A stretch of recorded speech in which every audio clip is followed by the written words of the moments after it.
चुनाव में Congress party SVEEP करने जा रही है, स्वीप करने जा रही है, आंधी आ रही है। नरेंद्र मोदी क्या करते हैं? काले कानून लाते हैं। हरियाणा के किसानों का कर्जा माफ नहीं होगा, आपको सही एमएसपी नहीं मिलेगी, बेरोजगारी है, महंगाई है, सारी की सारी प्लानिंग 10-15 लोगों के लिए होती है। हम सबकी सरकार बनाएंगे, किसी एक की सरकार नहीं होगी, पूरे हरियाणा की सरकार होगी। मैं आपको शुरुआत की बात कर रहा हूं। पहला कदम महिला शक्ति, 2000 रुपए हर महीने महिलाओं को और 500 रुपए का गैस सिलेंडर। दूसरा कदम, जो 2 लाख वैकेंसीज सरकार में आज खाली पड़ी है युवाओं के लिए, हम वो भर के आपको दे देंगे।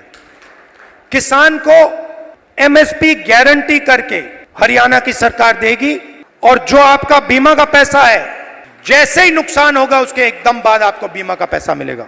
गरीबों के लिए घर, 100 गज के प्लॉट और 3.5 लाख रुपए 2 बेडरूम के घर के लिए, और 300 यूनिट फ्री में बिजली।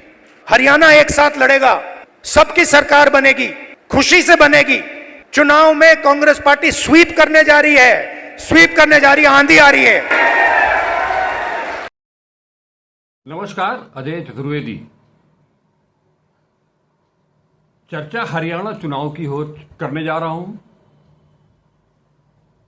पिछले 24 घंटे में देश के 2 शीर्षस्थ नेताओं,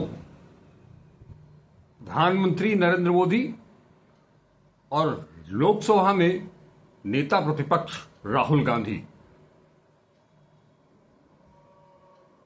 कल एक पानीपत में सभा हुई थी नरेंद्र मोदी की, जिसमें उन्होंने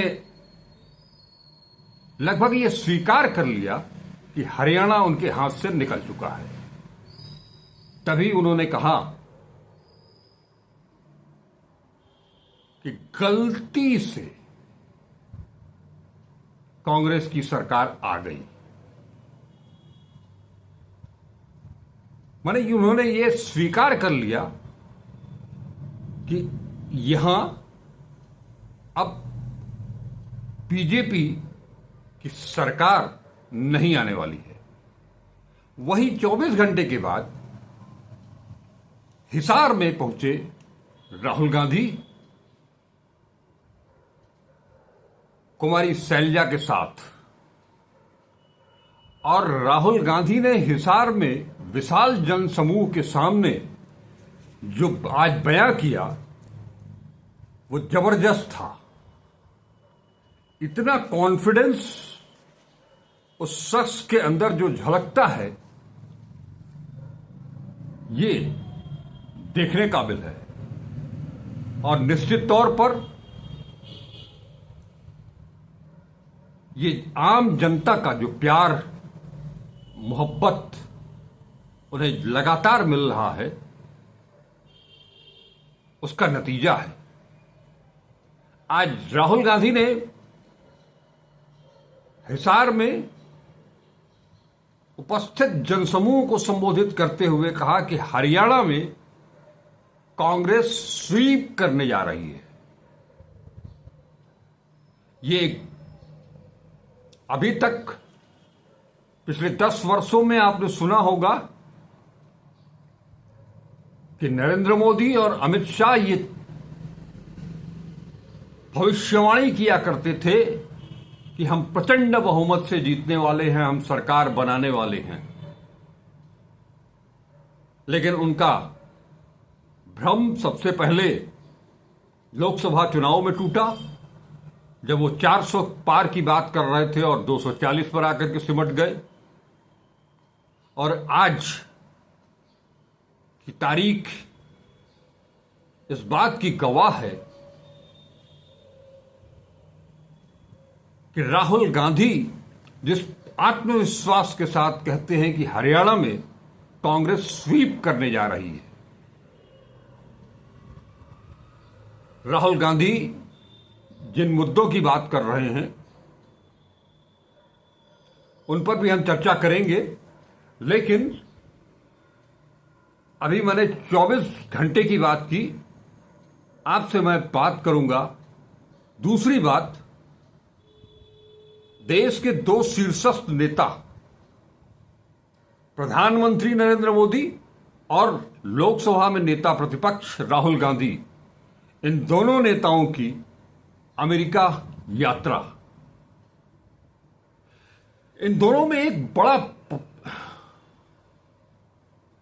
अंतर है सोच में। एक कल जब पानीपत में अपना भाषण दे रहे थे तो उन्होंने भी जिक्र किया कि वो अमेरिका से अभी हाल ही में लौटे हैं और वहां पर बड़े बड़े नेताओं से, दुनिया के बड़े बड़े नेताओं से वो मिले हैं, बड़ी बड़ी कंपनियों के सीईओ, ओनर से उनकी बातचीत हुई है। उन्होंने कुछ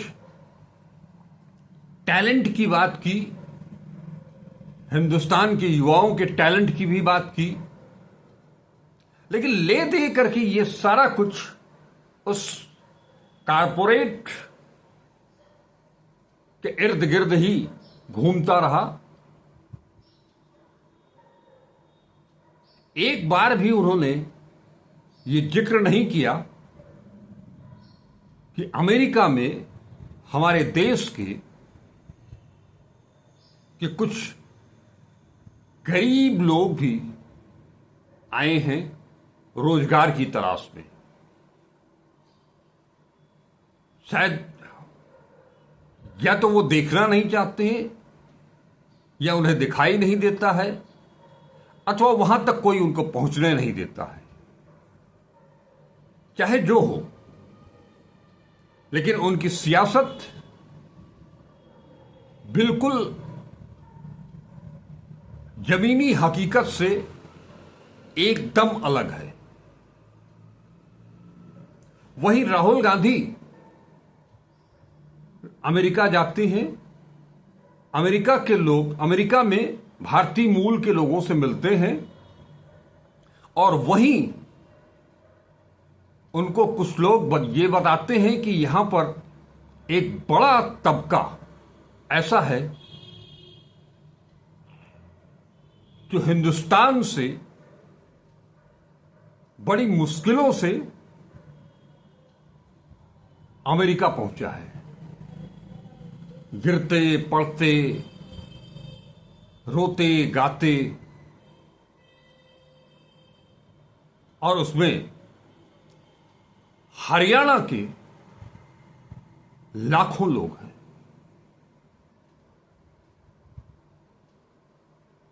और ये लोग क्यों छोड़ करके गए अपना वतन, ये भी बताया उन्होंने। उसके बाद राहुल गांधी उन युवाओं से मिलने के लिए पहुंचते हैं। एक छोटे से कमरे में 1 BHK का फ्लैट है, उसमें 15-20 युवा वहां रहते हैं। आज हिसार में जो भाषण देते समय राहुल गांधी ने अमेरिका में रह रहे हरियाणा के उन युवाओं की जो दास्तां सुनाई, अगर जो भी इस देश का संवेदनशील व्यक्ति होगा उसकी आंखें छलछला जाएंगी, दिल बैठने लगेगा। वो युवा किस तरह से हवाई जहाज से, समुद्री जहाज से, जंगलों से, पर्वतों से होते हुए गिरते पड़ते किस तरह से अमेरिका में पहुंचते हैं और आज उनकी हालत क्या है, उनका परिवार और वो उनके बीच जो दूरी बन गई है। मासूम 5-7 साल का बेटा 70+, 80+, माताएं, पिता, हर कोई ये चाहता है कि उनका, बच्चे चाहते हैं कि उनके पापा आ जाएं, ताकि उनसे वो गले लिपट सकें, उनको प्यार कर सकें। बच्चों की जो आदत होती है उसके हिसाब से कुछ दुलार कर सकें, इसके लिए वो तरसते हैं। और जब लैपटॉप पर वीडियो कॉन्फ्रेंसिंग के जरिए पिता पुत्र की मुलाकात कराई जाती है तो पहले दोनों तरफ से दोनों लोग निशब्द होते हैं। आंखों से आंसू एक तरफ से गिर रहे हैं, बच्चा रो रहा है, उधर पिता है जो अपने आंसू, अपने जज्बात रोकने की कोशिश कर रहा है। बावजूद इसके वो दर्द छलक ही आता है। ऐसा क्यों है, यह भी बताया राहुल गांधी ने। मैंने आलम यह है कि अमेरिका प्रवास करने वाले भारतीयों की संख्या का एक रिकॉर्ड जो है, एक आंकड़ा 2014 में 1527 था, वो जो 2023 में 96,917 यानी कि कुल 60 गुना उसमें वृद्धि हो गई है। माने हालात इतने बदतर हैं कि आप सोच नहीं सकते। हालांकि राहुल गांधी भी इस बात को स्वीकार करते हैं और हम सब इस बात को भली भांति जानते हैं, रोज उससे रूबरू हो रहे हैं।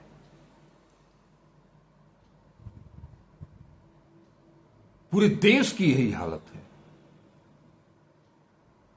वो हरियाणा के गरीब परिवार के नौजवान अपने घर, अपना जमीन, अपना खेत, सब कुछ, उसमें से बहुत कुछ ऐसे भी हैं जो अपनी पत्नी के, अपनी माताओं के, बहनों के जेवर बेच करके 40-45 लाख रुपया जुटा करके वहां गए हैं, तो कुछ कर्जा लेकर के गए हैं। ये सब सिर्फ इसलिए कि वहां जा करके वो कुछ रोजगार कर सके, 4 पैसे कमा सके और अपने परिवार को सुखी रख सके, आर्थिक रूप से उन्हें स्वावलंबी बना सके। ये कैसा स्वावलंबन है जिसमें मां बेटे के लिए रो रही है और बेटा अपने पिता के लिए। उस मासूम बच्चे की मां से भी कोई पूछे कि उसके दिल में क्या गुजरती होगी, उसके मन में क्या गुजरता होगा, किन हालातों से वो अपने आप को रोजाना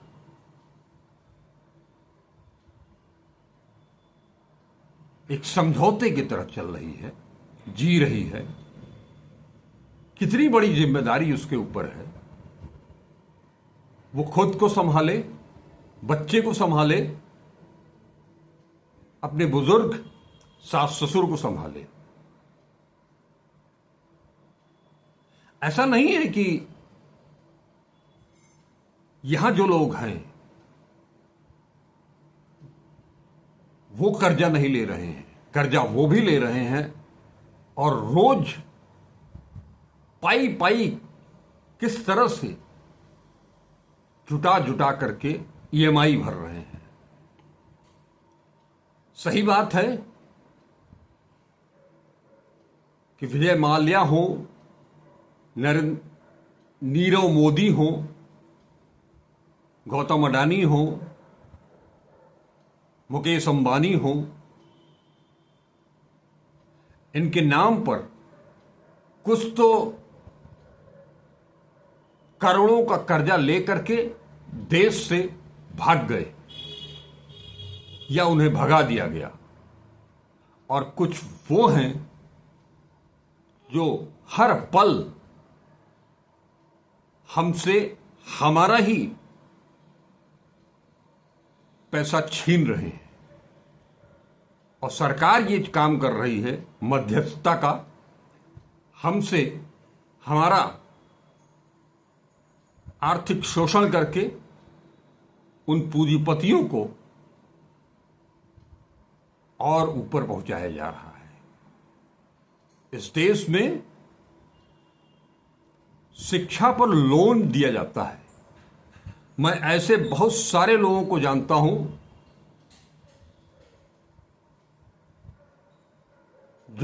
जिन्होंने निजी बैंकों से एजुकेशन लोन लिया 9% के ब्याज पर। आज 10 साल हो गए, लेकिन वो कर्ज अभी तक चुकता नहीं कर पाए हैं। कई मौके ऐसे भी आए जब वो नियमित रूप से अपनी ईएमआई तक नहीं भर पाए।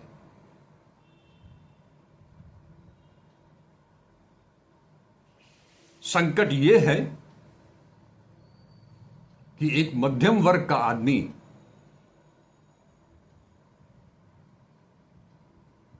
$10,000, $12,000, $15,000, कुछ तो $5,000, $7,000 महीने दरमाहा पर काम करते हैं। उसी में अपने बुजुर्ग माता पिता को भी पालना है और अपने बच्चों की परवरिश भी करनी है, उन्हें अच्छी शिक्षा भी देनी है, अपना भी खर्चा है, परिवार का भी खर्चा है। कोई ये कल्पना कर सकता है कि 12,000 रुपए में आज की तारीख में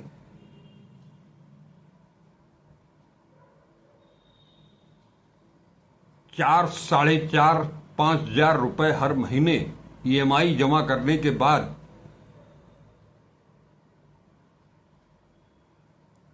5-6 लोगों का परिवार किस तरह से वो मध्यम वर्गीय पाल रहा है। महंगाई का आलम आप देख रहे हैं। और ईएमआई अगर 1 महीने 2 महीने आप समय पर नहीं जमा कर पाते हैं तो आपके ऊपर जुर्माना भी लगता है, उसे भी भरना पड़ता है।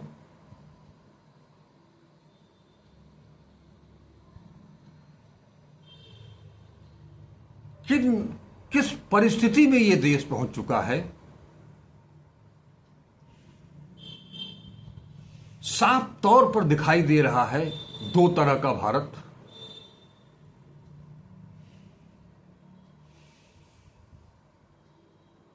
आज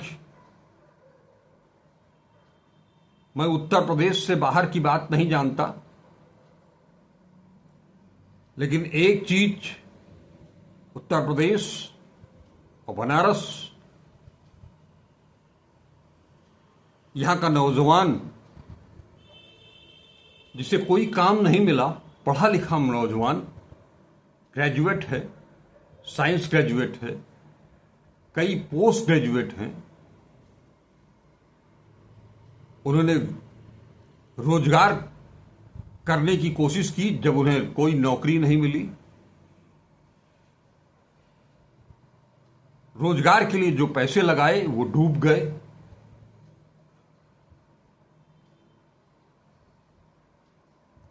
घर में जो जमा पूंजी थी वो सब खत्म हो गई। जैसे तैसे करके रिक्शा चलाने पर बाध्य हुए।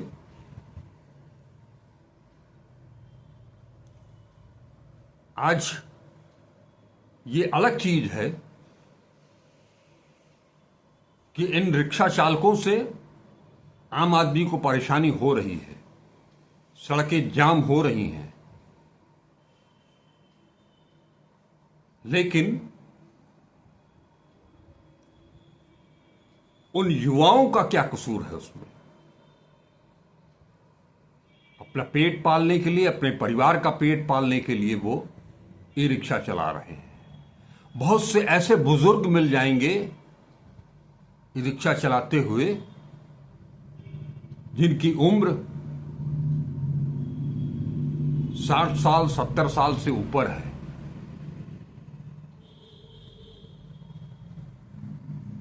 आलम यह है कि वो बुजुर्ग अगर रिक्शा न चलाएं तो शायद उनके परिवार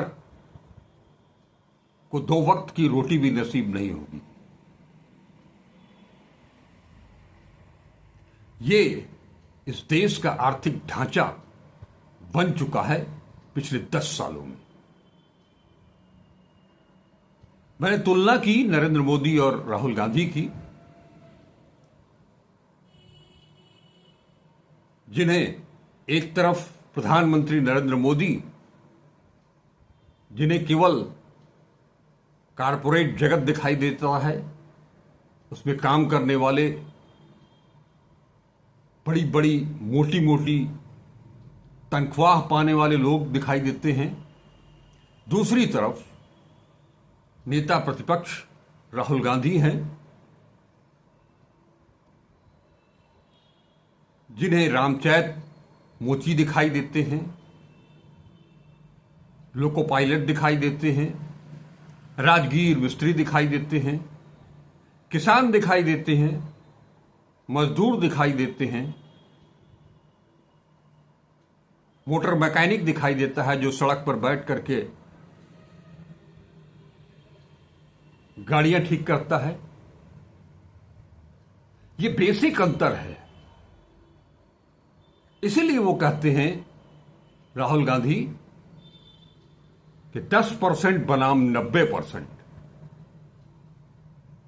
90% की जेब से पैसा निकाल करके 10% लोगों को पहुंचाया जा रहा है। यह हमारा इकोनॉमिक सिस्टम बना दिया गया है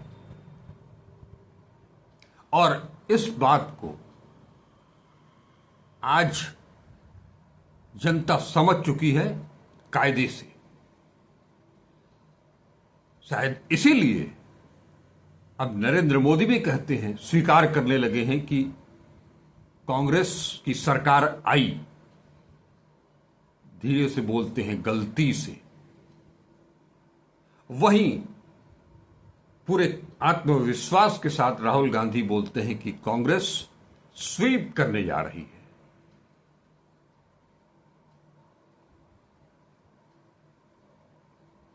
बात केवल हरियाणा की ही करें तो कल तक भारतीय जनता पार्टी,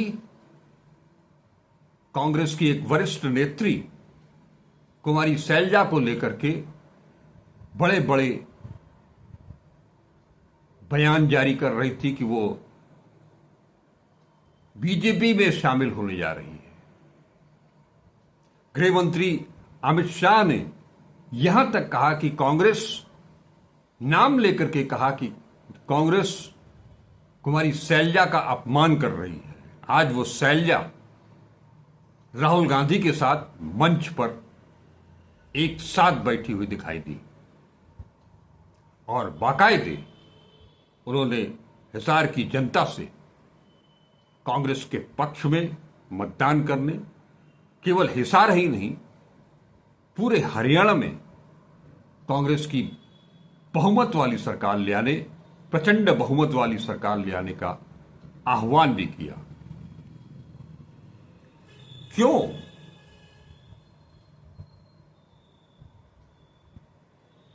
कम से कम अब तो समझ में आ जाना चाहिए बीजेपी के शीर्ष नेतृत्व को, गुजरात लॉबी को, कि अब उनका वो चुनावी स्टंट, वो चुनावी गणित, वो चलने वाली नहीं है। हां, 2 चीजें मैंने आपको बताई शुरुआत में। एक, दोनों नेताओं का हरियाणा दौरा और दोनों नेताओं का अमेरिका दौरा। इन दोनों से बहुत कुछ तुलना करने की कोशिश की, दोनों की सोच, और अब मैं आपको बता रहा हूं कि दोनों की राजनीतिक सोच एक वो पक्ष है बीजेपी आरएसएस जिसका कि नेतृत्व गुजरात लॉबी कर रही है आज की तारीख में,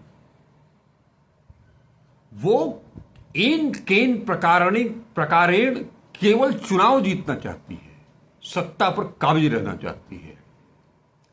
दूसरा पक्ष वो है जिसके पास विचारधारा की एक थाती है, गांधी नेहरू से लेकर के आज तक या उसके पहले भी चले जाए।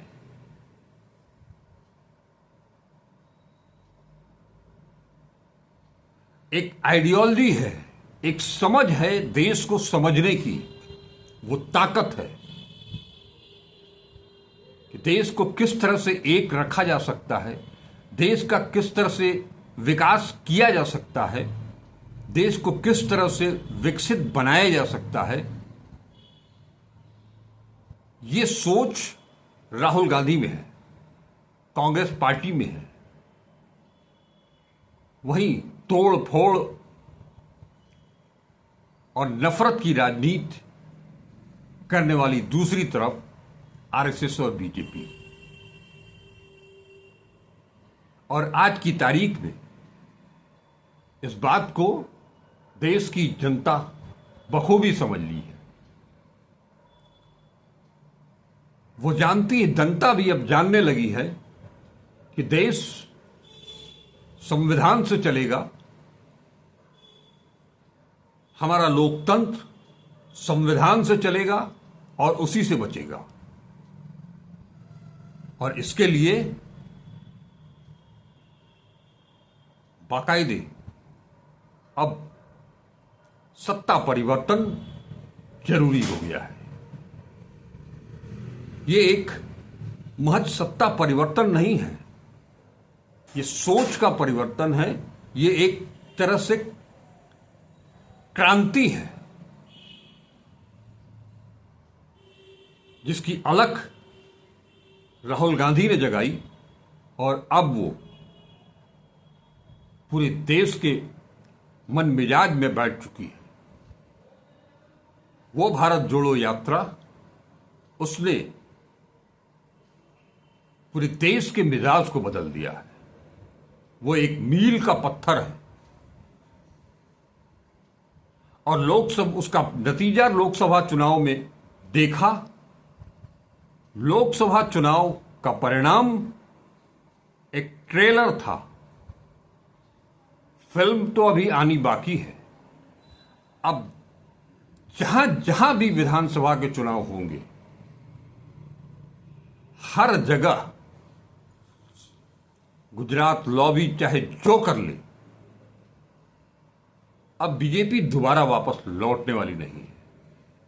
वो चाहे हरियाणा हो, जम्मू कश्मीर हो, झारखंड हो, महाराष्ट्र हो,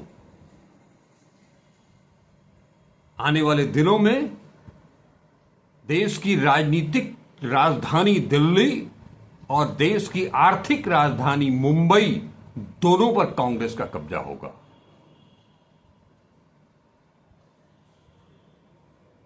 और ये आज की मांग है, यही वक्त का तकाजा भी है।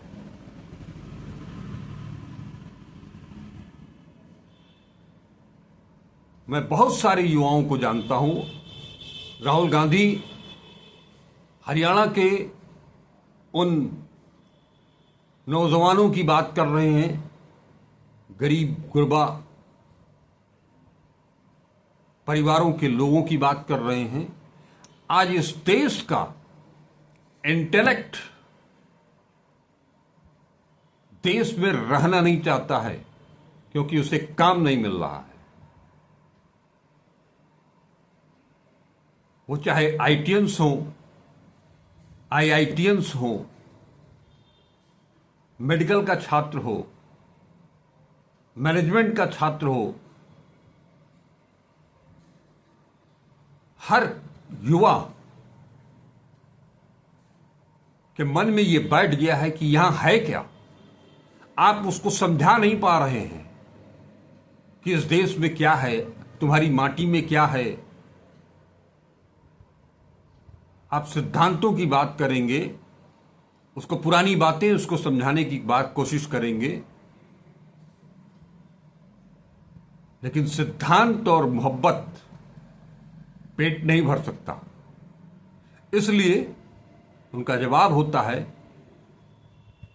कि हम अमेरिका जाएंगे, हम ऑस्ट्रेलिया जाएंगे, हम कनाडा जाएंगे, हम स्कॉटलैंड जाएंगे, वहां जाकर के काम करेंगे। हम भी एक स्टेटस मेंटेन करेंगे और आपका भी स्तर, जीवन स्तर ऊपर उठाएंगे। ये अभिभावकों और बच्चों के बीच की बात है। ये परिस्थितियां पिछले 10 साल में तैयार हुई हैं।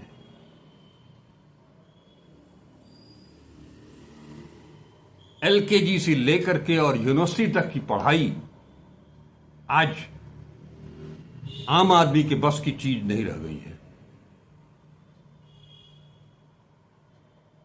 ऐसे में अगर राहुल गांधी उस बदलाव की अलग को जगा करके चल रहे हैं, तो यही देश की आवाज है। उस लफ्ज को उन्होंने अपनी भारत जोड़ो यात्रा में बखूबी समझा है और आज की तारीख में वो देश के करोड़ों युवाओं, महिलाओं, किसानों, मजदूरों, एमएसएमई, हर किसी की आवाज बन चुके हैं। मैंने पिछले वीडियो में आपको कहा था कि एक वक्त था जब सलीम जावेद की पटकथा पर जो फिल्में बनती थी, उसका नायक जो भी होता था, उसके किरदार में हर शख्स को यह लगता था कि ये हम ही तो हैं।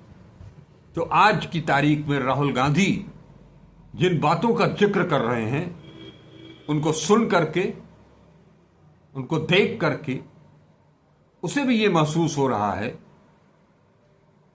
कि ये हमारी ही तो बात हो रही है। वो चाहे हरियाणा में रहने वाला हो, वो चाहे जम्मू कश्मीर में रहने वाला हो, वो चाहे केरल में रहने वाला हो, चाहे पश्चिम बंगाल में रहने वाला हो, यानी कि कन्याकुमारी से लेकर के कश्मीर तक, पूरब से पश्चिम तक, उत्तर से दक्षिण तक, हर परिवार, हर युवा, हर महिला, हर कामगार टूट चुका है पूरी तरह से।